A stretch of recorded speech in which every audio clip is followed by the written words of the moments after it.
the fascial release with the active movement. So you can do it two ways. You can do the deep, sharp stuff with the movement, or the nice, broad, fascial, slow stuff with the movement. They both work.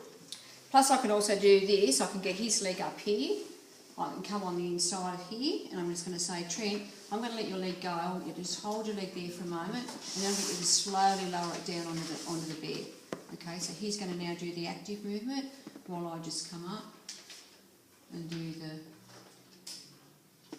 basically the stripping movement. Okay, so there I can feel that's actually quite tight. So I can now do, I'm going to bring it back up, so I'll just bring it back up. And I'm going to say, can you go again?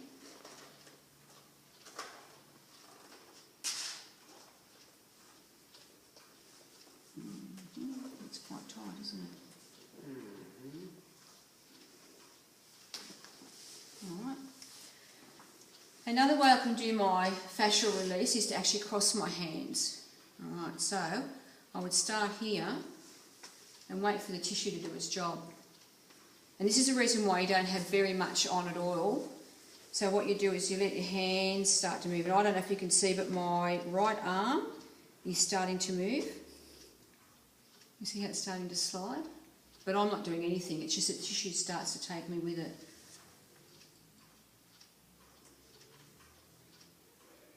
And this one's moving.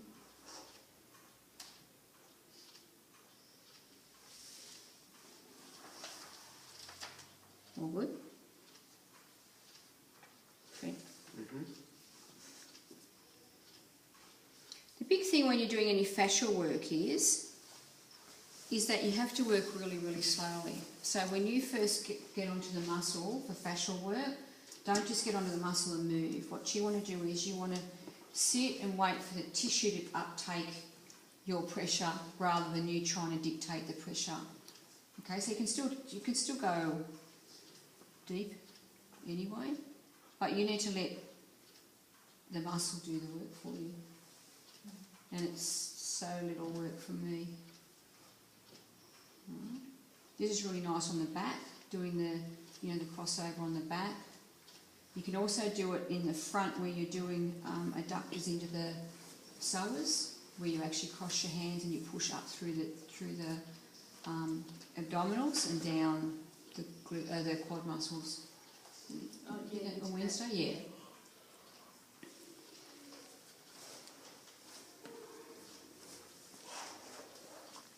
And that's just very little work to do.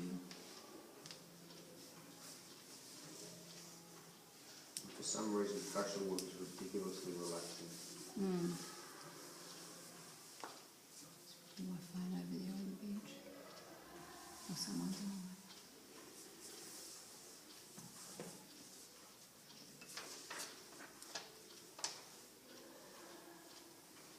And that actually, this there feels quite tight. How does it feel to you, Trent? It does feel tight, yeah. So then if I wanted to from there, I'd come in and I'd just do a trigger point on it. I could do elbow or thumbs, whichever I want to do. It doesn't feel as bad that way, so I'd actually come in and do a bit of friction work on it.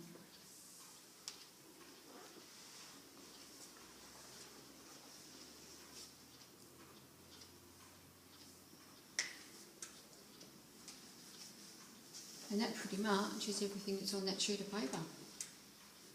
Now, will we do pin and stretch? Yeah. Okay. The pin and stretch is another favourite of Trent's and mine, where you actually pin the muscle and then you stretch the muscle. Exactly what we did on Wednesday night with pec minor and all that stuff. Yep. So, if I find that it's quite tight through here and want to try and get some more tissue release, I can just pin it and then I just stretch it. Now, ideally, what I'd want to do here is I'd actually say to Trent, can I get you to move across the side of the bed here? Because what I want to do is I want to try and get a little bit more length into that, okay? So if I come up to here, this is what we did on the front for the quads the other day, right? So if I'm going to come into here, I'll put his leg up, put my arm down where I need to have that stretch happening, and I can do here. How's that feel? Yeah, not hurt. No.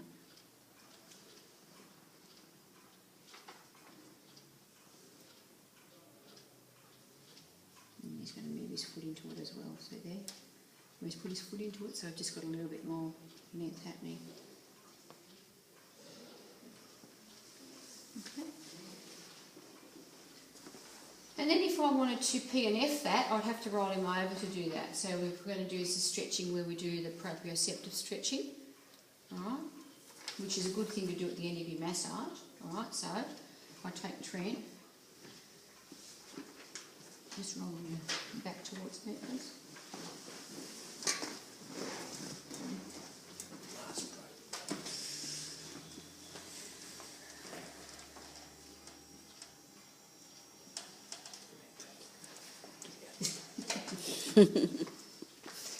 Okay, so then what I'll do is I'll stretch his hamstring because I know that his hamstring is a bit tight.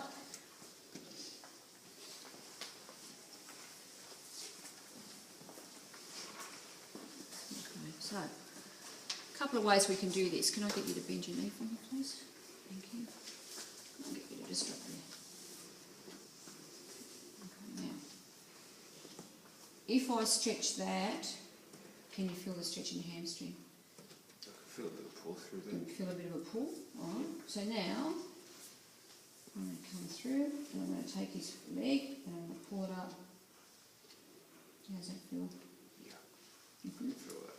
Okay.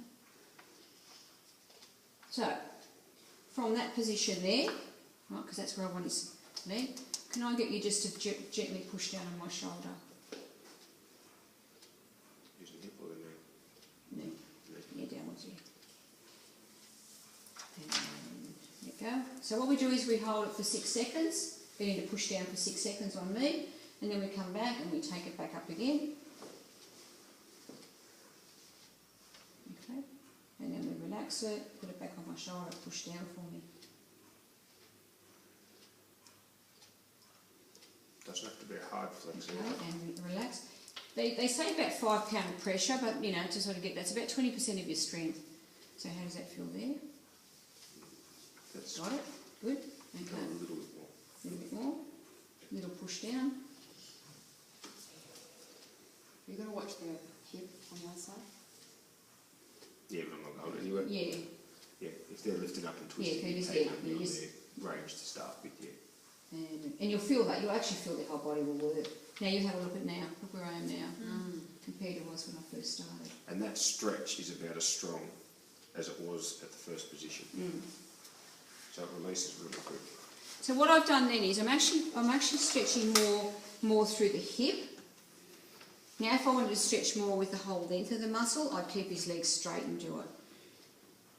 Okay.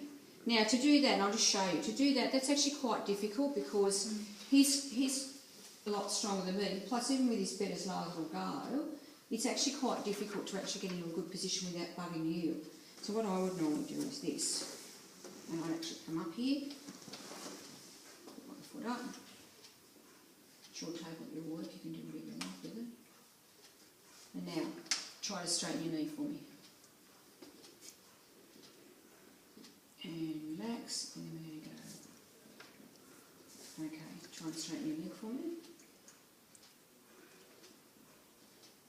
And relax. And try and straighten your leg for me. That's where you normally get to the end of their range when they're shaking that much. But he's alright. Yeah. Some people just shake Yeah, their relax. legs too, eh? No, because that means you're taking them past the point where they need to be. Yeah. And I was They're just going going into to weak zone. show you the difference between whether it's the gastroc that's creating the problem or whether it's the hamstring. When you do your straight leg raise, and you normally would do your straight leg raise like this, if they're getting nothing here, but you're still getting, you know, in your extension load testing, you're still getting it showing up like it looks like it could be the hamstring. If you do this, and just cup the foot, and then go into dorsiflexion. So I've now put this on stretch, and I come up. And how's that? Yeah, I can feel that. Okay, so he's feeling that in his calf before he's feeling it in his hamstring. So then, from that, I'd come and do calf work. And I know he's got some tight stuff in his And it calf. was right down that line. It was straight down that tight Okay. line. So that's when you would then come in and do some stretching through here. And doing it here on Trent probably won't stretch his calves very much. Do you think? Or not? You get him? No. Because he's got reasonable ankle movement anyway, so I'd give him some other stretches that he could do to get some more length here, or I'd do some more work on him here. Can I just also show you just a little bit of sideline? Sorry, Jen. No problem. Just a little bit of sideline work. So can I get you now to lay on that side? Lay on this side? Yeah, I want you to lay on this side so I can keep this leg underneath the bottom. I want this on the Hang bottom. it to the bottom? Yep, yep. Let's go. Short towels, aren't No, now. So I would go that way. All right. Now, Should I have that coffee? now I'll show you. Now I'll show you this lovely way of draping. If I stand up, I don't know if you guys have ever whether we've done this one for you before, but we call it the nappy. I think we've done that. It's like a nappy. Yep. So from here, I can work all through his hip this way and this way, and I can also work. If I turn it around a bit further, I can now come up and work. These towels are so tiny, aren't they? They're not covering anything. Very small. There you go. Very skinny. And if you want to hold it in place, if you wanted to hold it in place, if you just put a towel over like that, that works. It's been a long time, hasn't it, Karen? Oh yeah, very. 30 years ago, she was doing the same thing. Has it gone red? Actually, that's when disposables Yeah, first that's came right. out, so that was good. So now I can actually work through here, so I can get the medial hamstring, which oftentimes is hard to get, but beautifully I can actually get the adductors. All right. Hurting on. Yep. Ooh, it's in there. And also I can get now into the medial quads, yeah? So I'm getting the medialis in through here. Alright. And I can work. So see, I can control all this here, and then I can do this. This is a nice myofascial work. How's that? So Okay. it's not. And then I can just lengthen. See, I can just lengthen with my hip. I'm just using my other hip to lengthen. Alright. So So, bring it back in.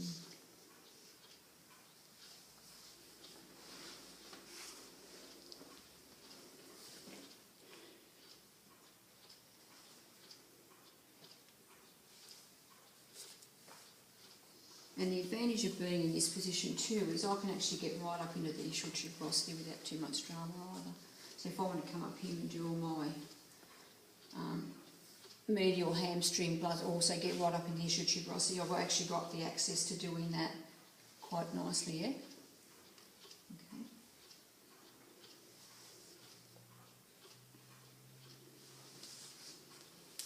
And I can use knuckles. I can broaden it. So if I want him to broaden it with shortening, I can just get him to, so this is going to do what with his muscle? It's going to shorten it for me. This will lengthen. Okay, so I can get him to come to this position for me. So he's going to come in, I'm just going to get him to move his knee in and out. So as he moves in, broaden. And broaden. And broaden. Okay. I want to be really mean, I can come in the other way and I can get him to start here, and then I'll work up and get him to lengthen. Okay. So I can do it with my fingers as well. Right. All good? Really nice way to work on medial gastro.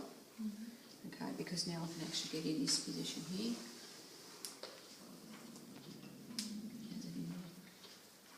second. My tummy's very... Did you eat?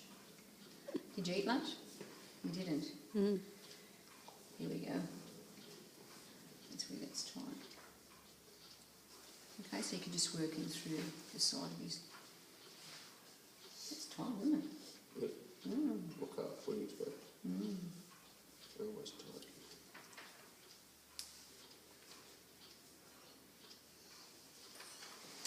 Just got some at the heel plan.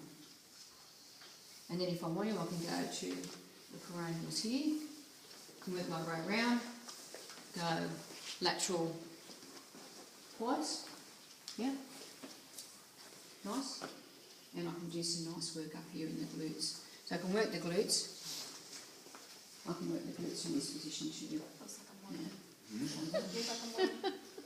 So I can actually work through here and work the glutes, this position here. So basically I've done the whole of the leg that way, and then I could roll him over and do the whole of the leg the other way. And if I was going to then do any work with his lats and that, I've got him on this position here, and I can take his hand over the top.